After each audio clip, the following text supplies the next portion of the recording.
Le bonus de l'épisode 403. Je sais pas pourquoi j'ai tendance à permuter les chiffres pour l'instant. 403.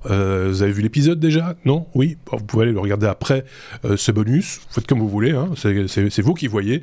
15 minutes maximum pour un bonus avec les mêmes chroniqueurs que pour l'épisode, que je vous représente d'ailleurs, que revoici. D'un côté, nous avons Sébastien, de l'autre côté, nous avons Benoît, qui sont au taquet parce qu'ils ont encore quelques petites choses à vous dire. En 14 minutes, on va parler par exemple avec Sébastien, on va encore reparler de Microsoft. J'ai reparlé parce qu'on a parlé de Microsoft déjà dans l'épisode, vous irez écouter ça. Microsoft qui intègre une fonctionnalité. Ça faisait un moment qu'on se disait, tiens, il serait peut-être temps de commencer à y penser, à cette petite fonctionnalité toute bête. Dis-nous en plus.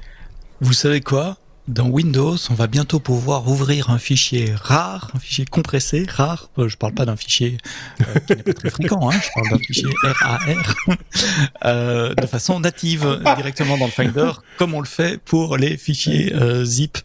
Alors les fichiers rares, moi qui suis sous Mac, ça me passe un peu au-dessus et je comprends pas pourquoi il y a un attachement des utilisateurs Windows pour les fichiers rares. Et d'ailleurs, les rares fois où j'ai vu des fichiers rares, c'était plutôt pour des trucs piratés, de la musique, de la vidéo ou des logiciels. Je vois rarement des usages légaux de rares, mais enfin bref, c'est un format de compression qui est très populaire sous Windows parce qu'il permet de faire de la compression multivolume, de la correction d'erreurs, etc. Et jusqu'à présent, vous deviez acheter ou pirater WinRAR ou 7-Zip par exemple pour pouvoir compresser ces fichiers là. Le truc le plus con que j'ai vu, c'était un fichier c'était un exécutable qui s'appelait unrar et qui était encapsulé dans un rar. C'était un peu de l'œuf et de la poule. Oui, c'est ça. Voilà. Comment ils ont fait ça? Alors, en lisant l'article de 01net, j'apprends que c'est un format propriétaire créé en 93 par un programmeur russe qui s'appelle Eugène Rochal et qu'il faut payer une licence pour intégrer l'algorithme de décompression. L'histoire ne dit pas si Microsoft a payé ou si finalement le programmeur a cédé. Enfin bref, c'est pour ça qu'il n'y avait pas WinRAR avant, WinRAR, la possibilité d'exploser des fichiers rares dans Windows. Donc ça fait 28 ans que les utilisateurs de Windows attendent. Ceux de Mac attendront toujours. Alors c'était de la compression, mais est-ce que c'était meilleur ou moins bon que Zip ou qu'est-ce qui enfin voilà, moi j'ai jamais su quelle était la différence entre un RAR et un Zip, si ce n'est qu'ils étaient tous les deux ils étaient compressés. Dans l'article que j'ai lu, il parle d'un taux de compression marginalement meilleur, donc quelques pourcents, donc c'est pas énorme, mais surtout sa capacité de récupération d'erreurs en cas de mauvais transfert, ce qui était peut-être important il y a 30 ans, et un peu moins important maintenant, puisqu'on est capable quand même de transférer des gros fichiers de façon assez fiable d'un point A à un point B, et la capacité de faire du multivolume, mais ça, enfin à l'époque où on faisait du zip sur disquette, si je me souviens bien, zip supporte le multivolume aussi. Oui. Et le multivolume là en 2023, j'avoue que je comprends pas. Ouais. Compression non destructive, oui, bien sûr, au type de compression qu'on a en vidéo et des choses comme ça qui sont plutôt destructives. Je sais pas si Benoît avait un petit truc à rajouter sur le RAR. J'ai pas beaucoup de RAR, mais ça m'a rappelé l'époque, Seb, on était à l'UNIF et on recompressait nos fichiers zip en LZH ou un truc comme ça parce qu'on gagnait 3%, et c'était un petit peu plus efficace. Enfin, c'est fini ce genre de choses. C'est important sur une disquette d'un méga 2. Oui, voilà. 3%. Ou alors tu avais un fichier rare qui faisait une taille relativement quelconque et quand tu vois des fichiers texte qui étaient très volumineux, très volumineux, difficiles même à ouvrir, mais qui étaient sous forme de fichiers compressés rares et que quand une fois que tu l'ouvres, tu sais qu'est-ce que je vais faire avec ce truc, je ne sais pas l'ouvrir. C'est juste impossible. Je pense souvent à ça. Enfin, je dévie un peu du sujet, mais on télécharge un MP3 aujourd'hui, ou enfin voilà, on fait du podcast. J'ai fait mon podcast l'après-midi, il faisait 92 mégas, 92 mégas, et je me dis à l'époque où on avait des floppies 1.4, ça serait à peu près 80 floppies pour mon podcast de la semaine, quoi, et j'en fais ça toutes les semaines. Moi, je me rappelle, alors c'est anecdote pour anecdote, j'ai fait un jour de la web radio dans mon salon et il fallait transférer toute la base de données musicales d'un disque à un autre à l'intérieur. On n'a jamais démarré à l'heure parce que le temps de transfert de tous les fichiers MP3 qu'on avait d'un disque jusqu'à un autre, ça, à travers le réseau, ça a pris un temps con, et donc on n'a jamais démarré notre truc à l'heure. Voilà, je ferme la parenthèse. C'était comme ça à l'époque. Aujourd'hui, effectivement, quand on lance par exemple une vidéo et qu'on envoie le fichier vidéo pour le podcast sur YouTube, en général, 1 heure après, il est chez YouTube. Ce qui prend du temps, c'est le traitement après chez YouTube, mais c'est juste magique. Et même si je compare par rapport aux premières années d'existence des technos où là où je suis, la bande passante était beaucoup plus restreinte qu'aujourd'hui, ça mettait la nuit pour être transféré sur le serveur. Bref, passons à la suite avec Benoît et avec Persévérance. Persévérance. Voilà, le petit robot qui est sur Mars. C'est ça, c'est lui.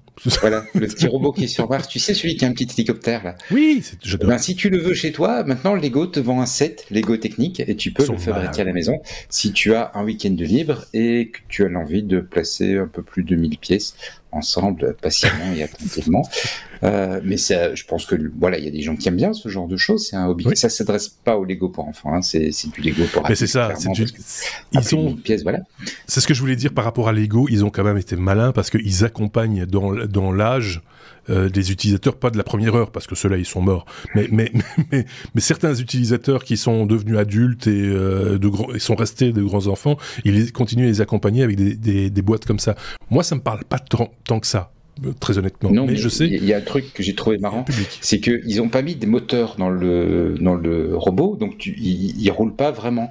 Sauf qu'ils te fournissent une application de réalité augmentée sur ton téléphone qui te permet de mettre ta maquette de robot sur Mars. D'accord. Donc, tu la vois, ton robot, en train de rouler sur Mars. Tu vois, d'accord. Ça transforme ton salon en Mars, quoi, en gros. Voilà, exactement. Ça transforme ton salon en Mars. C'est génial. 1132 briques. Voilà. C'est pas pour moi. Non, si vous voulez être invité à un dîner à mercredi. C'est une référence que tout le monde n'a pas perçue, mais c'est pas grave. Voilà. Qu'est-ce que je voulais dire ? Persévérance. Donc il y a d'autres trucs, hein, d'autres boîtes pour les voitures de sport, et les motos, et tous ces trucs comme ça. Voilà, chacun son petit plaisir. On passe à j'allais dire LSD. Je sais pas pourquoi. C'est presque les bonnes lettres, mais sauf que c'est pas les bonnes lettres. TLD. Okay, c'est les initiales de quoi ? Top Level Domain, c'est ça, hein, Sébastien ? Tout à fait. Le Top Level Domain Name, c'est la dernière partie d'un nom internet, donc .com, .be, .fr. Jusqu'à quelques années, il y avait très peu, hein, c'était un par pays, et puis quelques trucs internationaux comme .com, .org, etc. Depuis quelques années, ça a été ouvert à peu près n'importe quoi. Il y a .sex, .coach, .tv, Brussels. On peut enregistrer son propre nom de domaine aussi. La boîte pour laquelle je travaille a son top level domain name, machin chose. Donc voilà, il suffit d'avoir des sous. C'est pas donné quand même, c'est pas pour monsieur et madame tout le monde. Bref, il y en a 2 nouveaux qui arrivent, qui sont .zip et .move. Et c'est Presse-Citron qui ramène cette information-là. On aime bien Presse-Citron sur les technos, en disant c'est sympa, ça peut partir d'une bonne idée, mais ça pose un risque de sécurité aussi, parce que .zip et .move, ce sont des extensions connues de fichiers. On parlait justement de la compression tout à l'heure, donc .zip pour les fichiers compressés, .move pour des vidéos, et on pourrait très bien imaginer maintenant un mail qui arrive avec mon fichier .zip, en disant voici le machin, etc. La personne clique dessus et non, ne télécharge pas un fichier .zip, mais se retrouve redirigé vers un site plus ou moins malveillant. Donc attention quand vous allez recevoir des liens. Est-ce que c'est un fichier? Est-ce que c'est un lien? Oui, c'est avant de savoir. Ce que j'aime pas dans l'article de Presse-Citron, c'est disent la pire idée de Google, parce qu'en fait, ce qui se passe, c'est que Google a décidé d'indexer et de rapporter ces sites web-là. Ouais. Dans les résultats de recherche. Ça veut dire qu'on peut avoir dans les résultats de recherche de Google maintenant des résultats vers des URL .zip ou .move. Bon, moi je pense pas que c'est une mauvaise idée de Google, c'était une mauvaise idée de faire ces top level domaines là tout court. Oui, c'est Google ça. les index, ils font leur boulot d'indexer et de trouver du en fait, contenu. Voilà. Ce sont des noms de domaine qui rajoutent du bruit au bruit. Enfin, je veux dire, Oui, qui vont pas simplifier la chose. Et qui vont j'imagine expliquer à ma maman que .zip, non, là c'est un fichier, là c'est un nom de domaine. Mais oui, oui, c'est pas simple à expliquer aux gens et quelle est l'utilité en plus. Franchement, à moins que tu fabriques des move à la rigueur pour des sociétés de oui, ou alors tu as une société qui fabrique des briques pour allumer les barbecues. Oui, .zip, on peut comprendre. mais bon, c'est c'est pas pourquoi je pense à ça, parce que j'aurais pu penser aussi à une barre chocolatée. Je sais pas si ça se vend encore, c'était le Zip, un point c'est tout. Ça n'existe plus, je crois. C'était un concurrent du Mars. Mais bref. Oui, ça existe depuis plus. Oh là là, c'est fini, il est tout fondu. Voilà, je sais pas si Benoît a un truc à rajouter là-dessus, je pense pas. Enfin, il y a pas de. Non, mais j'avais vu aussi la news. Ouais, et tu l'avais pas prise.